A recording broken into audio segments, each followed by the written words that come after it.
Hey everyone, and welcome to today's video. My name is Kirsty. If you're new, it's wonderful to have you, and if you're returning, it's wonderful to have you back as well. So today I actually showed it right in the beginning. I'm still using that spray that I have been enjoying so much. It's by Force of Nature. I do have a link in the comment section if you're looking to get some. I believe the link should get you 40% off the bundle. And this stuff is amazing. It's disinfectant without using bleach, but they have all the certifications and everything that you need to believe that it's doing what it says it's going to do. It's so clean. You can use it on the kids' toys. It's not sticky. It's just the greatest disinfectant that I have found. So if you're looking for something new, please give it a go. So how is everyone doing? Let me know in the comments. I'd love to say hi. Today I'm just really trying to clean up this disaster of a mess, and yeah, I've got a lot to get done, a lot more house to clean. So if you're cleaning along with me, I hope you feel inspired to finish what you need to get done as well.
Oh, I'm about to talk about something else that I really enjoy. It's called CarePod. Now, where we live, it is very, very, very dry, and you kind of need humidifier.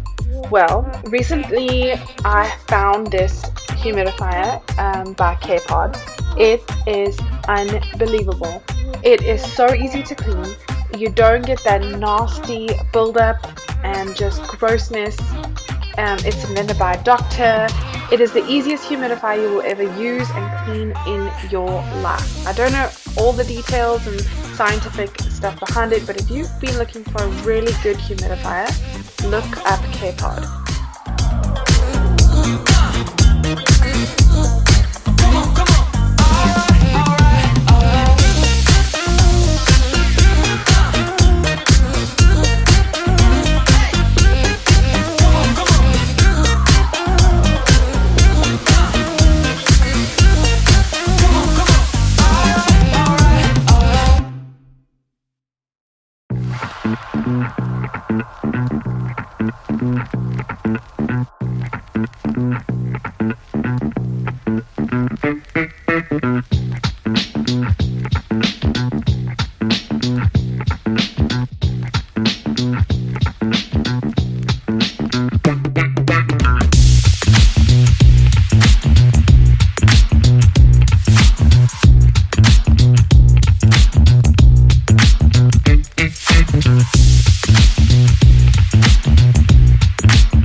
Thank you so much for watching today's video. I hope you found it enjoyable and inspiring to get your own house organized and clean, and even if you're just needing motivation to get something else done that you've been putting off, I hope this helped you feel inspired as well. So thank you for watching, and I will see you next time. Bye!